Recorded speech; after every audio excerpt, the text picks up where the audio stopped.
Good evening. My name is Zim Ugochukwu, and I am a student at the University of North Carolina at Greensboro.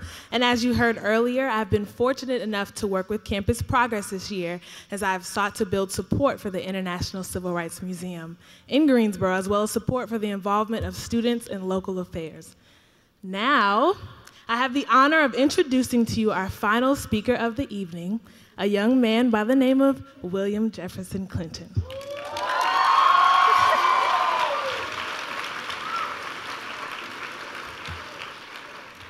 During his two-term presidency, William Jefferson Clinton's policies helped bring about the greatest period of peace and economic expansion in U.S. history. Unemployment sat at record low levels, and from 1993 to 1999, 7 million people were lifted out of poverty. He used surpluses to balance the government budget while also giving tax relief to some 15 million low-income families. A strong economy wasn't his only contribution. President Clinton signed a landmark bill that allows people to keep their jobs if they get sick or have to take care of a family member. He signed legislation that curbed the spread of handguns in America's cities, helping to bring down crime rate. Internationally, he brokered peace between Catholics and Protestants in Northern Ireland and intervened to stop ethnic cleansing in Bosnia and Kosovo. He strengthened U.S. leadership around the world and addressed the growing dangers of terrorism and weapons of mass destruction. Since leaving office in 2000, he hasn't simply basked in his remarkable White House achievements. Instead, President Clinton continues to be a leading voice for humanitarian causes around the globe. In 2005, he founded the Clinton Global Initiative, which has more than 1,400 commitments in 150 different countries. That is a $46 billion investment. His dynamic CGI University program, a program which engages college students in global citizenship, works to involve young people in all of this work and advance their own projects. David Halpern wanted me to add that he's proud that CGI University is directed by Keisha Center, the former deputy director of Campus Progress. In addition to his philanthropic work, President Clinton also continues to play an important role as a world diplomatic leader. From 2005 to 2007, he served as a UN Special Envoy for Tsunami Recovery, helping to rebuild from the catastrophic Asian tsunami. In June, United Nations Secretary General Ban Ki-moon appointed him UN Special Envoy to Haiti, where he continues the important work he began during his presidency, that of building a future for the impoverished island nation. William Jefferson Clinton played an integral role in laying the foundation for the success that the progressive movement enjoys today. He is a man who has never stopped moving forward. He is a man that never stops striving for change. It is my pleasure and most humble honor to present to you President Bill Clinton.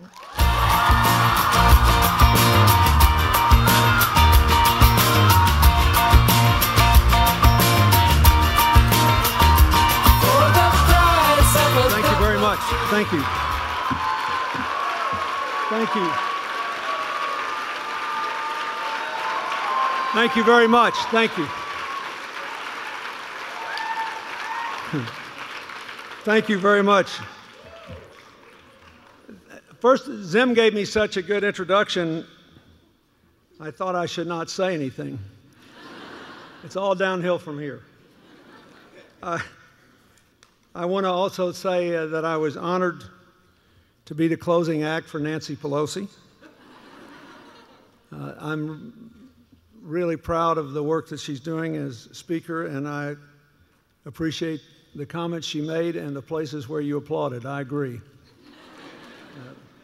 I have to say that it's the only political thing I'm going to say. I find it hilarious that the members of the other party say they're not for the stimulus or health care reform or fighting climate change because it costs money and they really hate to put that debt on our grandchildren. Now, I can say this because I never made any money till I left the White House. I had the lowest net worth adjusted for inflation, of any president elected in the last 100 years, including President Obama. I was one poor rascal when I took office. And when I left, I was in debt thanks to my fights with the Republicans. But after I got out, I made a lot of money. And in the last 8 years, I saw the surplus I left you, which would have taken this country out of debt, even with the 2001 recession by 2013. No debt, so you wouldn't have to worry about the retirement of the baby boomers bankrupting you with Social Security and Medicare. I saw it blown away and the debt doubled. And in the 12 years before I came president, they quadrupled the debt from $1 to $4 trillion. And then we paid $600 billion down my last 4 years. And we were going down. It would really gotten steep after that. Now, these same people, it didn't bother them a bit to put a burden on our grandchildren to pay for a millionaire's tax cut. But if we're putting some poor working stiff to work or helping a young person go to college, somehow that's unacceptable. I disagree. The president's doing the right thing. So,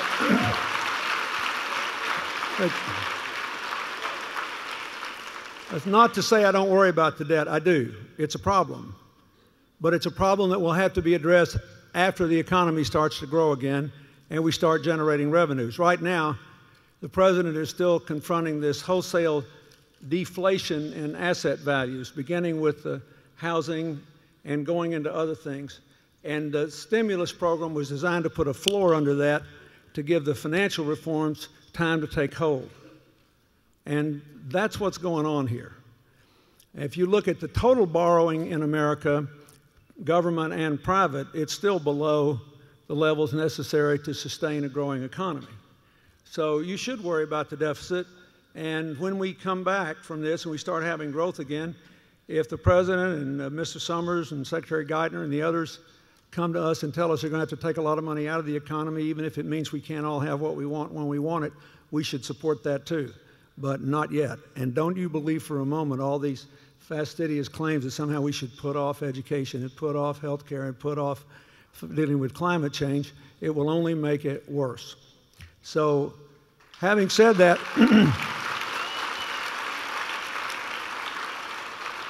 I want to talk a little bit about those of us who aren't elected to anything. Because I love this meeting that the Center for American Progress convenes. This is John Podesta's version of what Zim talked about in the Clinton Global Initiative for university students. I'm glad to be here because I think the Center for American Progress is basically the intellectual engine of progressive politics, not just for the national government, but for all of us in our citizen capacities. And because I owe John Podesta a lot. Not only was he my chief of staff in the White House, my deputy chief of staff, my cabinet secretary, which may be the most important and powerful position of all because they control everything that goes from all the departments into the White House and back. But this year, this summer, I will have known John Podesta for 39 years.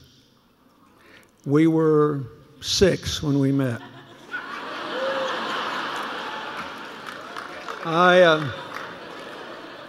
Or something we were. David Halpern was a great speechwriter on my foreign policy team, and I'm very grateful to him. And I'm a huge fan of John Oliver's. I hated to speak after him. You know, I thought the great thing about not being president was that I could just say whatever I wanted to. And the bad thing was nobody would care what I had to say anymore, but I thought it was great. Then Hillary becomes Secretary of State, and I get... Wait a minute. Yeah, I want you to cheer for her, but think of poor me here for a minute. I get the worst of both worlds. I'm about to give you a serious talk. Nobody has to care what I say, but they do care if I mess up. So I get the worst of all worlds.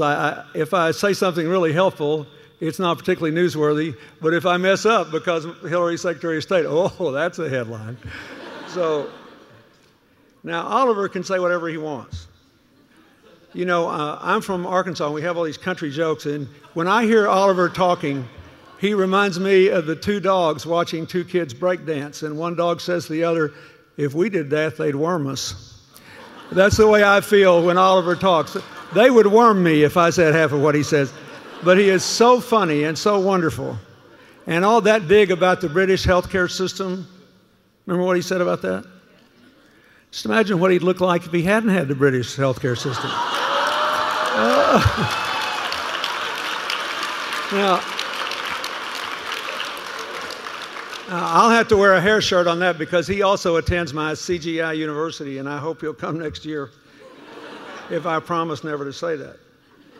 I also think Van Jones was here earlier.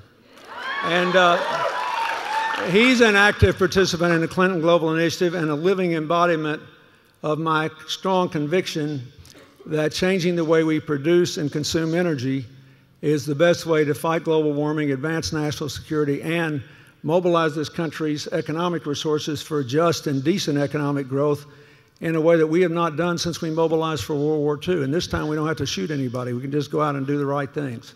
So this has been a great meeting. And I think it's great that you're here. And you must feel it's a good time to be young in America because things seem possible again. And we've seen this explosion of energy from young people participating in all the presidential campaigns and voting in record numbers and doing any number of other things. But what I want to say is that this is a very different world. The reason I think we're going to get health care reform, the reason I think we're going to make progress on climate change, the reason I think the world in fits and starts will stumble back to a decent economic policy and we will get out of this mess is because of you and because you look different than any previous generation of young people. And because the way people think now is different. When I was the age of most of you, it was before things went haywire in America in 1968. When the conflicts imposed on the American psyche by the Vietnam War, the riots in the street, the increasing inequality of people in the cities particularly, and the fact that there was no economic activity in rural areas, and the rise of the women's movement, all these things were happening, and the society that we had basically couldn't contain all the conflicting pressures. And in 1968, President Nixon was elected basically appealing to what he called the silent majority, which is everybody in our crowd and nobody in theirs. It was an us and them election. And it began the sort of the politics of social division in America. The instruments of that division have changed. They've gone from race to violence, race riots, to fighting over the nature of religion, to fighting over whether you should be pro-life or pro-choice, to fighting over the role of gays in societies. But it was just basically the politics of social division putting on a different suit of clothes. And for 40 years, except for President Carter's election in 1976 and for my elections in 1992 and 96, it worked. And I knew what caused it. And I think the only way we could have avoided it, frankly, is if Robert Kennedy had not been assassinated in 1968. Because he was the last candidate we had who had the capacity to bridge the divides, the racial and the income and the cultural divides. President Carter was able to do it once because he was a Southern governor in the reaction to Watergate. And I was able to do it in part because the first President Bush didn't have his heart in the politics of division. It's one of the reasons I love him. And because the country was in terrible economic shape.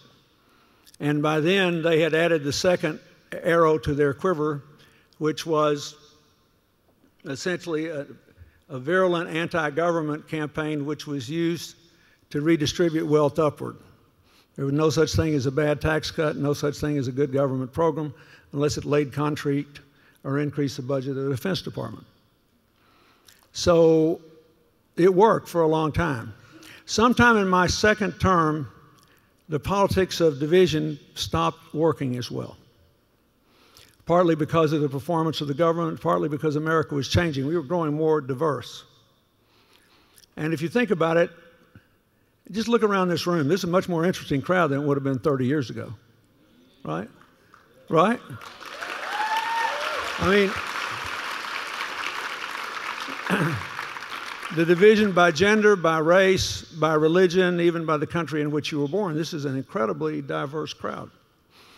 And the more diversity you have and the more people get to know each other and get to like it and find it interesting, it's not that people cease being proud of who they are, it's that they can be proud of who they are without having to disapprove of someone else.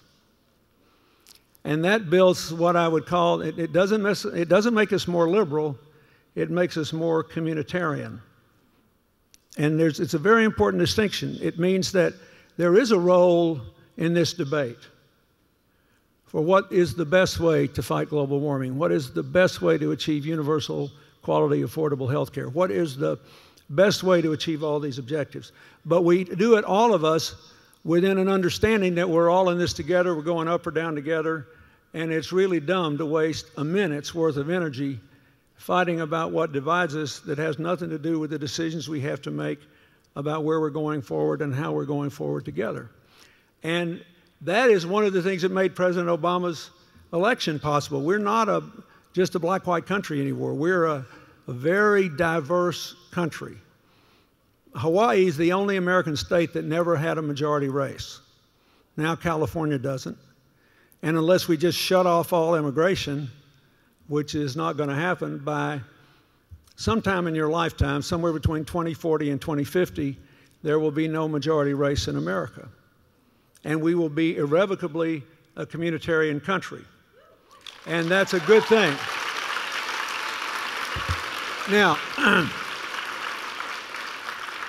it means the Republican Party needs to go through the process of searching reassessment that we did beginning in the mid-'80s to modernize their party. You can still be more conservative on what you think the private sector as opposed to the public sector should do. You can argue a lot of these issues in more than one way, and nobody's got the whole truth. But it means that all of us have to think about what the implications are for our lives of living in an interdependent world in which we have to go up or down together.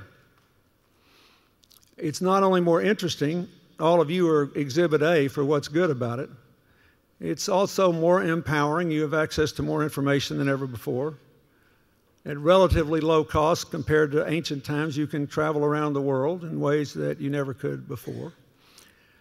Individuals have the power to connect with millions of others in the way they never did before, with the internet and Facebook and MySpace, and now look at the impact of Twitter on the ability of the Iranians to communicate with each other when they were demonstrating in the street, all your counterparts there, or the fact that when the state shut down the state-controlled media and shut out all the foreign media, people simply filmed it on their cell phones and sent it to television networks beyond the borders of the country.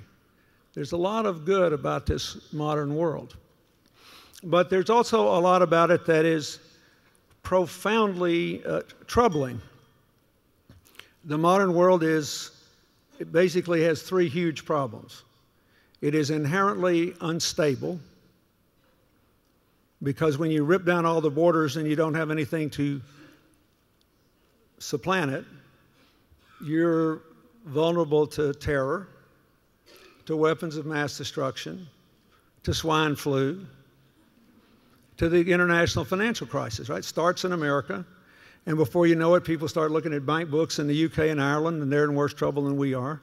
Then all of a sudden, police pension funds start failing in little English towns, and it turns out it's because they believed the exorbitant promises of return in Icelandic financial institutions.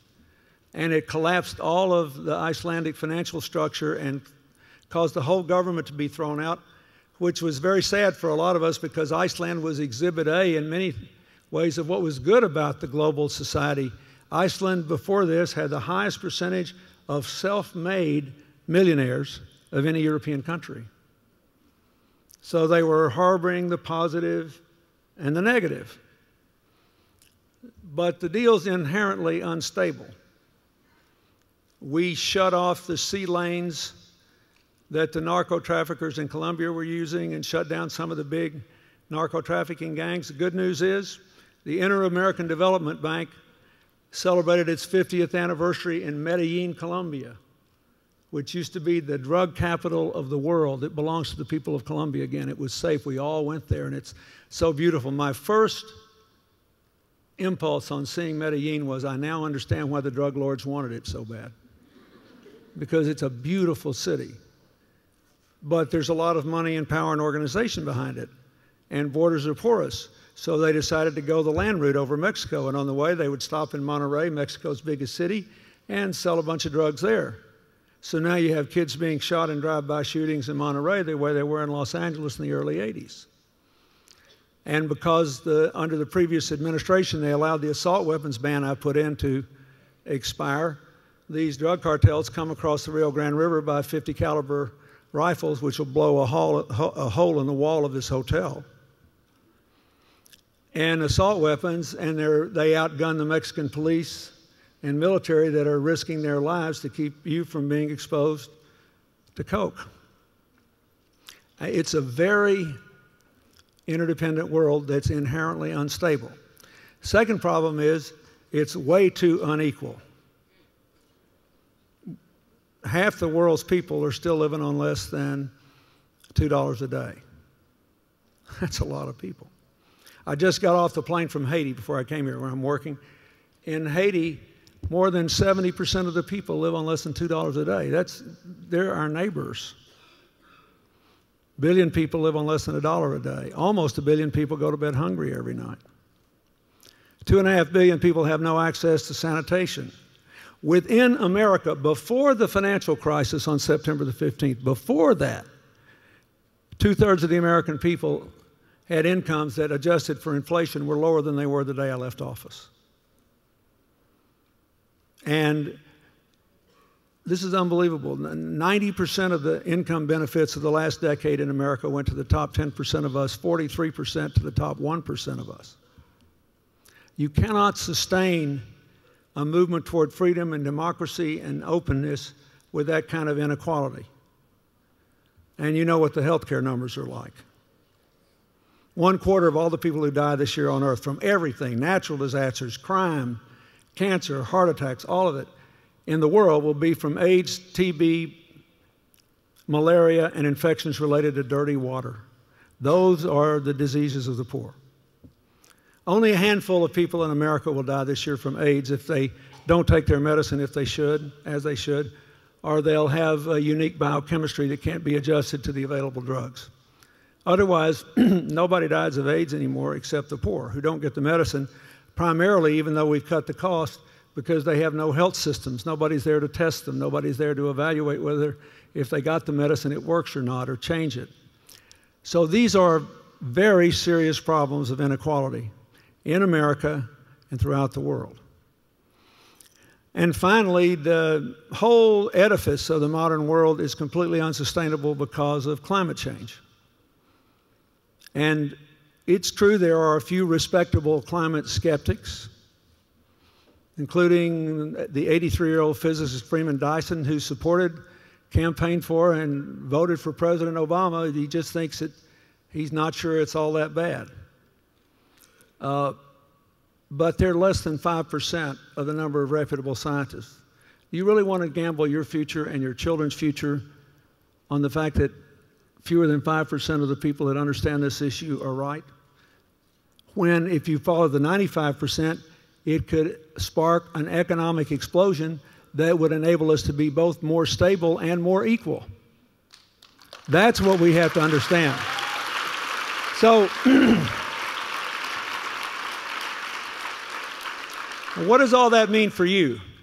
It means that it's not enough for you to come here and be proud that you have a new president, that you have I hope, a filibuster-proof majority now in the Senate for the kinds of reforms we want, because there is too much to be done. 21st century citizenship requires more than 20th century citizenship. When I grew up, you were a good citizen if you went to school as long as you could, if you went to work when you needed to, if you honestly paid your taxes, and you were responsible in paying your bills and in being a good parent, and if you were an informed voter.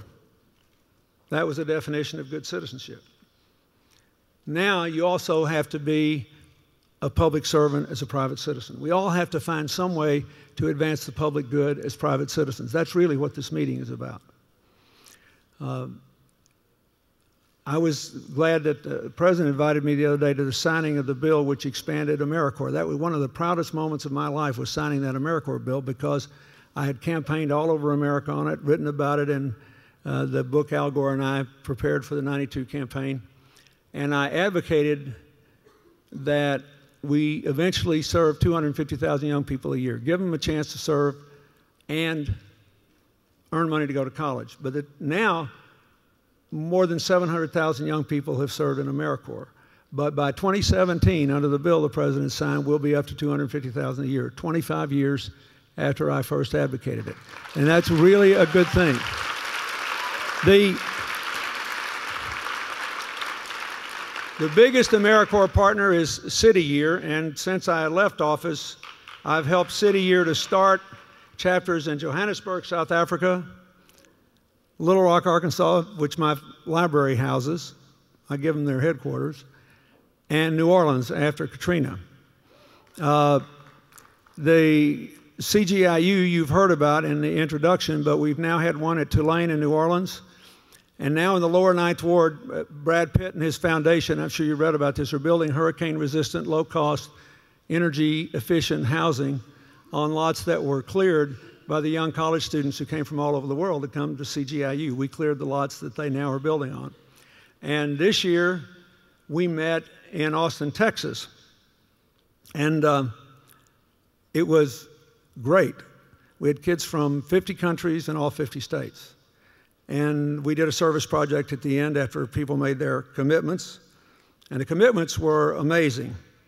One student from the University of Texas committed to provide housing to homeless veterans that were recently discharged. Another from the University of Texas established a partnership between impaired people in Texas and the School for the Deaf in Mali, and used technology to give the young people in Mali an empowerment to overcome their impairment that they never otherwise would have had. A young graduate student in America from Zimbabwe noted that while people generously give medical supplies to poor countries in Africa and elsewhere that are used, when they give medical equipment, 80% of it is dysfunctional within a year because nobody is trained to maintain or repair it. So she organized an NGO to do nothing but find people in Zimbabwe and eventually throughout Africa to maintain and repair medical equipment.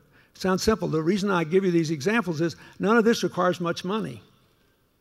This requires brain power and effort and work, and it shows the power of young people who are just using their minds. I'm going to give you another example in a minute.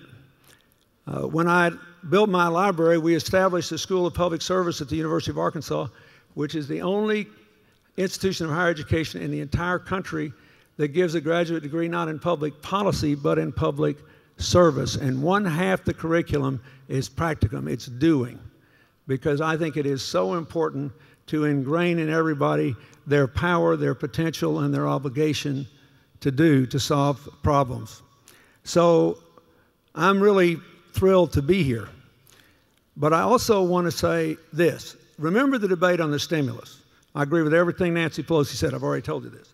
But that debate and how it was reported in the paper was a great deal like all the reporting on politics in the 30-plus years I was in politics. You just think about it. What did we talk about? Whether there was enough money in it, right? And what it was going to be spent on. And I strongly defended the president on both counts. You know, the Republicans said, well, look at all this money we're spending for jobs. That's not true. A third of that money went to income supports, modest tax cuts, food stamp increases, unemployment extensions. And about a third of it went in grants to state and local governments to keep them from having to lay off teachers and healthcare workers and make the recession worse, or raise taxes, which would have made the recession worse. And as you see from the problems of California and other states, it wasn't enough. And then the rest of it went to create jobs, mostly in infrastructure and clean energy. But there was almost no discussion in the whole debate about the third question, not what and how much, but how. How is the best way to turn your good intentions into positive changes? I'll just give you one example, because my foundation also has a climate change project. And I do a lot of work on the how in climate change. I go to these meetings all over the world. I went to one in Sweden the other day. We had a big European-wide meeting. And Sweden, by the way, is one of only 4 countries that for sure will actually meet its Kyoto Protocol targets. The others that for sure will do it are Denmark, which generates 25% of its electricity from wind and is very efficient. Germany, now the #1 producer of solar power in the world, and #2 to us in the producer of wind, even though the sun only shines in Germany in the whole country on average as much as it does in London. They still made it work. And the 4th is the United Kingdom. They're the 4 that will for sure surpass their Kyoto targets. But anyway, Tony Blair and I were there with Wangari Maathai, who's a great friend of ours from Kenya, who won the Nobel Prize for her efforts to rebuild the forests. So Wangari talked, and she was magnificent. Blair talked, and he was wonderful. And they drugged me up to close the show, and I said, I agree with them. And I came all the way from America to tell you this. If you don't have a vote at the Copenhagen Conference in December, where they're supposed to come up with a successor, or a vote in your local parliament, please do not go to any more of these meetings. Instead, go home and figure out some way to prove this is good economics. You want China, you want India to participate? China's already spending a fortune on this. They're going big into wind energy. The General Electric, for all their financial problems, is making out like crazy selling their energy-efficient electric locomotive because the Chinese have such a big backlog of orders for them. They're going to build electric cars that will sell for $20,000 a piece. It's not that they don't think this is a problem and that they don't think they have anything to do about it. They're scared to commit to a target because they're afraid we won't do it or somebody else won't do it. And they're afraid that in the end you won't be able to get rich and grow richer if you don't put more greenhouse gases in the atmosphere. We have to prove, the rest of us have to focus on being doers. We have to answer the how question. You should think of your generation as the how generation. You have enormous, don't you, consensus about this. When you go back home and your campuses, most of the Republicans that live on your campuses or go to school with you believe global warming is real. Most people who think they're conservative now don't have a racist bone in their body. Oh, there are a few cuckoos, I'm sure, but basically there's a broad consensus now on the things that when I was your age, people shed blood over, literally. You've got to be in the how business. You've got to be able to turn your good intentions into concrete changes. And so let's just take the issues you talked about today. I want to talk about them a little bit. On healthcare reform, I believe that the last plan that the Senate is talking about is basically quite good. It'll ensure about 97% of the people, and it can be done under the president's budget allocation for health care. But there's a lot of debate, and a lot of people don't want the government to offer a so-called public alternative. Why? Because we're spending 16.5% of income on health care, and none of our competitors are spending more than 11%. And that's $800 billion a year. One of the reasons General Motors got in trouble is they were spending $1,500 a car on health care, and Toyota was spending 110. So before you condemn all those people for flying around in their private planes, ask yourself a serious question. You think you could take over General Motors, spot Toyota $1,400 a car, and beat them in the marketplace? And if it made us healthier, we'd all happily pay it. But instead, we are 50 million people we can't seem to figure out how to insure. And there are no indicators that show that we have better health care than the Japanese, spending approximately 9.5% to 10% on health care. The Germans and the French spending 10.5%. The Canadians spending 11%. The British spending 9%. So I'm for the public option because I think there needs to be some competition here. Now, I think the president will get a health care reform bill because the filibuster won't be an option. The small business community won't be as against any plan we've got now. And frankly, the economy's in such a mess, they got a little more budget flexibility than I had. And I think we'll get it. But you should care a lot about the how. Because wouldn't it be terrible if we went to universal coverage and we did nothing to try to bend the cost arc, and then 5 years from now we lost it again because we couldn't afford it? Or wouldn't it be terrible if we did it and we didn't bend the cost arc and it made the Medicare chickens come home to roost even sooner? You should know all this hand-wringing about how when the baby boomers like me, and I'm the oldest of the baby boomers, when we retire, we're going to bankrupt you over Medicare. You should know that only 20% of the cost projections you read, only 20% are due to the size of the baby boom generation. 80% is the multiple from the assumption that inflation in medical care will continue to be 3 and 4 times what it is in the economy as a whole. What does that mean? That means my generation has a responsibility to stay healthy. That all of us who can, if we want to keep breathing, we owe it to you to breathe as healthily as we can. And it means that your generation has a responsibility to reach down to people younger than you and fight this childhood obesity epidemic, which I spent a lot of time working on. The children now in public schools have a legitimate chance of being the first generation of Americans to grow up to live shorter lives than their parents, because we have literally in the last 2 years seen the American Medical Association change the term that it is acceptable to refer to type 2 diabetes as. All my life, type 2 diabetes has been called adult onset diabetes because it's the kind you get from living. How you eat or don't, how you exercise or don't. Type 1 is the kind you're born with. And I spent an enormous amount of time as president trying to improve the quality of diabetes care and prevention and all of that. We had a 9-year-old child in Harlem 3 years ago diagnosed with type 2 diabetes. 9 years old. It's running rampant among young people now.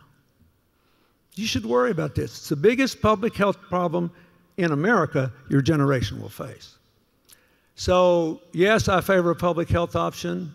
Yes, I favor the efforts the administration has made to get the drug companies, the hospitals, and everybody else to kick in and give up some of their projected future increases based on rampant inflation.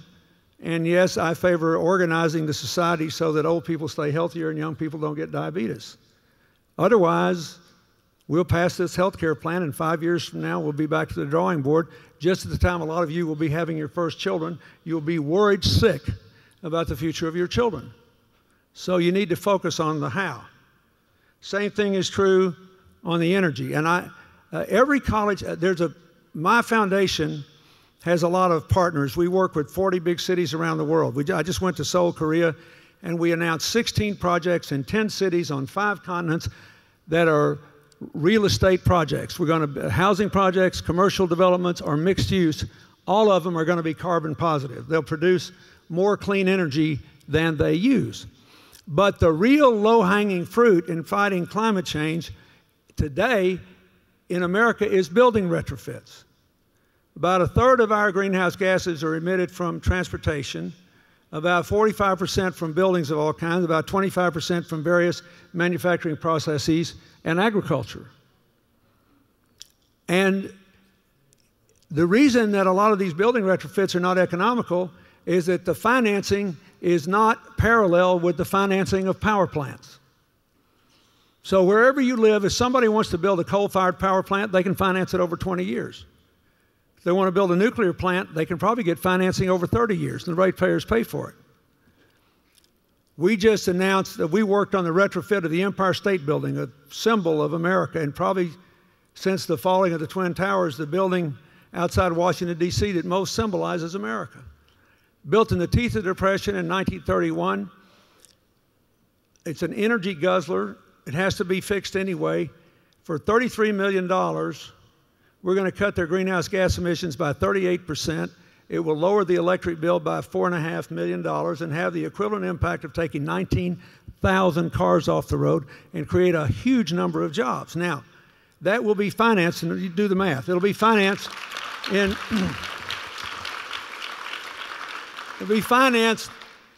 less than 7 years. Now, luckily the owners of the Empire State Building have enough cash reserves, and they're going to upgrade the building anyway. They could self-finance it. But what if they'd had to borrow the money? Well, why shouldn't they be able to borrow the money for 8 years or 10 years? It's just like building a mini power plant. We wouldn't think a second thought about financing a coal-fired plant over 20 years. If you invest $1 billion in a coal-fired power plant, it creates 870 jobs. If you invest it in solar power, depending on whether it's solar thermal, a big centralized unit, or photovoltaics, 1,800 to 1,900 jobs, more than twice as many. If you invest it in wind power and you make and assemble the windmills where you put them up, 3,300 jobs. Building retrofits, 6,000 jobs. 7.5 times the number of jobs per $1 billion spent as a coal-fired power plant. What's keeping us from doing that? Why shouldn't every college campus in the United States become a carbon-neutral campus? There's a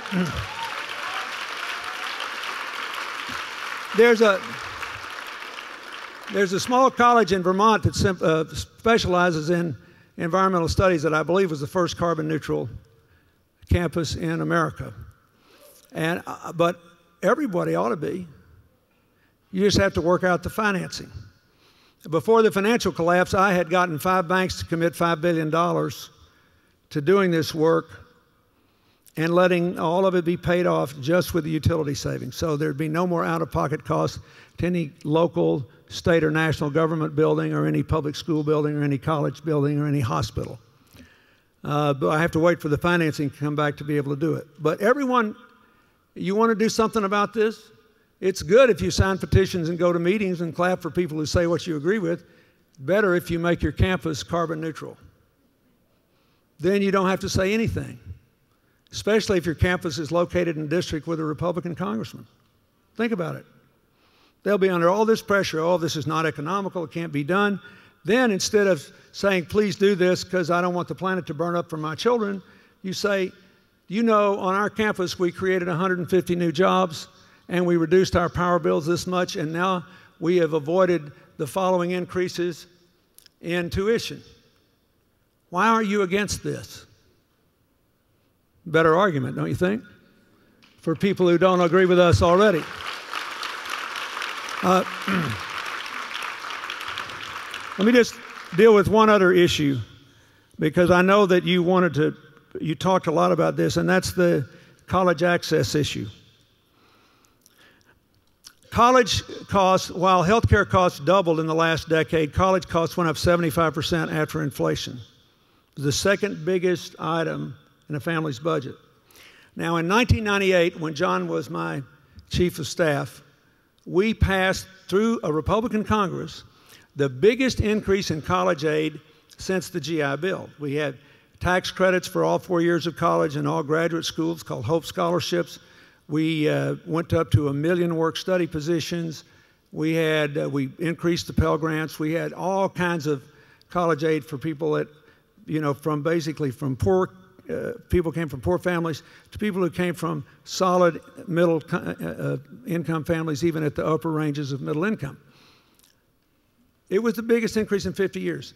The impact of that was gone within 5 years because of inflation and college costs. So what I want you to all think about is this.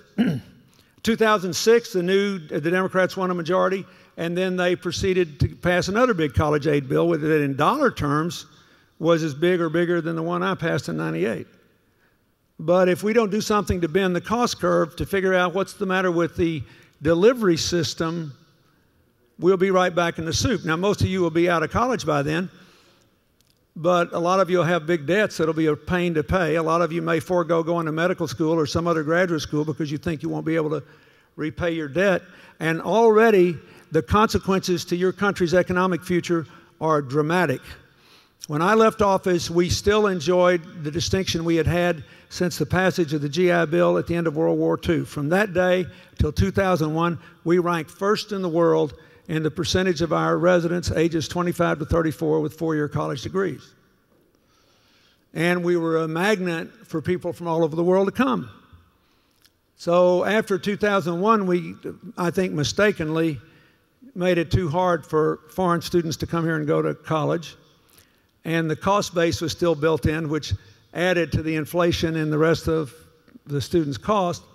But we have dropped in this decade from first to 10th, all the way to 10th. So this is like healthcare. You have to ask yourself about the delivery system. It's no accident that 17 states have now legitimized community colleges who can meet the academic standards offering four-year degrees. And it's more user-friendly, right? First of all, you don't pay for a development staff, a football team, a basketball team. You don't pay for all that. Secondly, older students can access it because they offer courses at all hours of the day, night, and on the weekend. And thirdly, you pay by the credit hour only. So 17 states have done that. Penn State became, I believe, the first university in America this year to offer a four-year degree that is basically taken by distance learning over the internet with no distinction on the degree between the people who earn their degree off-site and the ones that earned it on-site. Now, all of this stuff, and look, all of these things present challenges.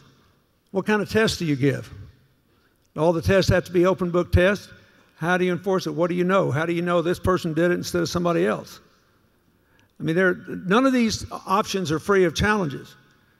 And why shouldn't people be able to have the traditional college experience and live on campus and be able to afford to do that and go to the occasional basketball game? I mean, I just think that all of you need to be thinking, though, we assumed that the answer to the how question in college costs was to increase the Pell Grant or provide bigger tax credits or whatever. But you have to look at the delivery system. This is not sustainable. It's unbelievable that we gave the kind of increase that was given in the GI Bill and the benefits were gone in 5 years.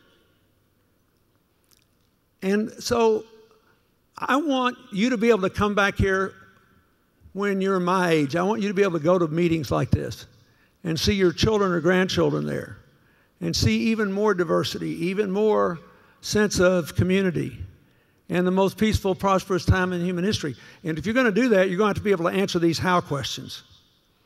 And the answer can't just be more money. You have to really examine these delivery systems and see if they make sense anymore. You don't think a thing in the world about changing the delivery system when you do more work over the internet. You know, a lot of you probably downloaded songs off of the internet before it was quite legal to do so.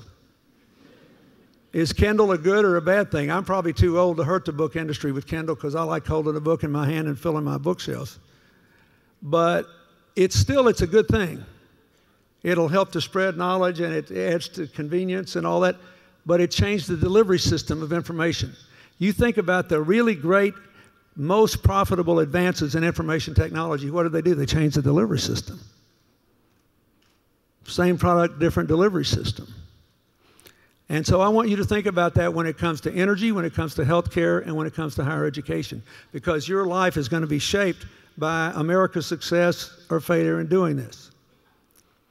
So that's my pitch. I think this is a wonderful time to be young. America has its mojo back. We have our sense of possibility back. We have our sense of hope back. And And I think the president is doing a good job. I think the cabinet's doing a good job. I think the Congress is doing a good job. And I think if they don't get it all right the first time, we need to cut them some slack, because these are mind-numbingly complex problems. And nobody's right all the time. It's just not part of human nature. America works when we're all sort of stumbling forward in the right direction. Winston Churchill once said, when the British press was ragging him about America's slow entry into World War II, he said, "Oh, the United States always does the right thing," after exhausting every other alternative. And so we got to the point where we had exhausted our alternatives, and we made a change. And this is a great moment. But it isn't enough to cheer from the sidelines. You've got to answer the how questions. And there's a whole world out there waiting for you. And I'm going to close by showing you one of the best answers I've ever seen. I just got back from Haiti, I told you, and I'm working there. And Haiti had 4 storms last year that took away 15% of its income and left all the cities littered in garbage and waste. And it's a poor country. They don't have any public garbage collection system anyway. So they have a dramatic example of a problem you find in every poor city in the world. My climate change initiative works on trying to figure out what to do with garbage dumps, which emit methane gas, 23 times more powerful than CO2, in South America and Asia and Africa, from Lagos, Nigeria, to Lima, Peru, to Rio and Sao Paulo in Brazil, to Delhi and Mumbai. You see Slumdog Millionaire? Opening scene, the kids are running from the cops. They run over the Mumbai landfill. It goes on forever. That's what a garbage dump looks like in a city of more than 20 million. We got to figure out something to do with this. I see those things and I see economic assets, okay? So here's one thing you can do. Handsome, articulate, compelling young man, not much older than you, is in Port-au-Prince in his neighborhood, which was racked with violence, making these. Here's what they do. They send out people every day to pick up garbage off the street. And putting so many people to work and cleaning the streets, making the neighborhoods proud, has caused a precipitous decline in violence. So they got their neighborhoods back. Then the people there first separate all the garbage. The organic stuff is going into a compost thing, and they'll send it out at discount prices for organic fertilizer to the farmers. Then they have glass, plastic, metal, and paper. The paper is then wet, and they make it really, really soggy. And then into the soggy paper, they pour sawdust, which they get for free because it's waste from a local furniture manufacturer. And the guy's glad to have somebody take it off their hands. They mix it up, then they put it in presses that the Haitians designed and built themselves on site, and they press, once they put it into ovals like this, they press all the water out. And then they cut them into these sections and dry them out, leaving this. This is nothing but waste paper and sawdust. And they sell this to combat climate change and deforestation. Why? Because in poor countries from Haiti to Kenya, they only have a forest cover of 1% to 3% because poor people cut down the trees to make charcoal so they can stay warm and cook food. And once they do that, they lose the topsoil and all the environmental problems get worse. So every storm in Haiti is like Katrina was for America. Remember what happened in Katrina? The gate broke. Remember that metal gate? So most of the Katrina damage was done by water. Most hurricane damage is done by the air. And you can build against that. But if you can't protect from the water, it's awful. That's what happens in Haiti. Everything floods all the time because there are no trees. There's no prevention. So this is what this guy does. They sell this for 1/5 the equivalent cost of charcoal that produces as much heat. They sell one of these for about a penny. They create jobs. They create community pride. they lower crime in the neighborhood, and they fight deforestation and climate change. Why?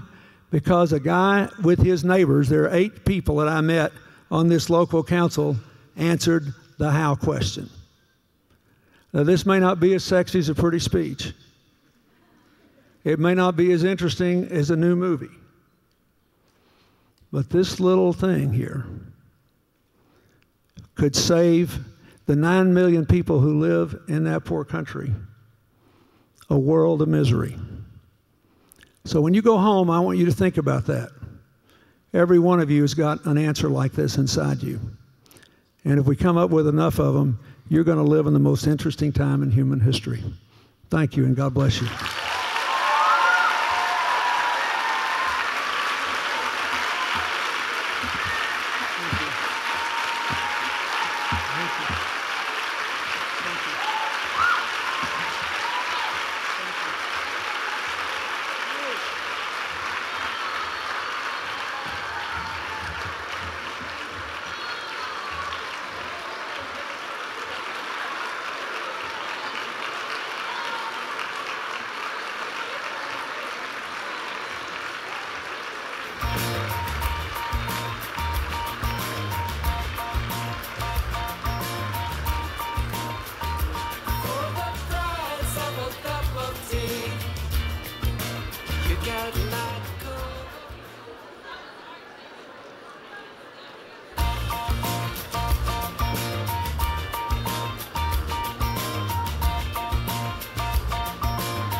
Thank you all for coming, and thank you, President Clinton, one more time. Let's give him a hand.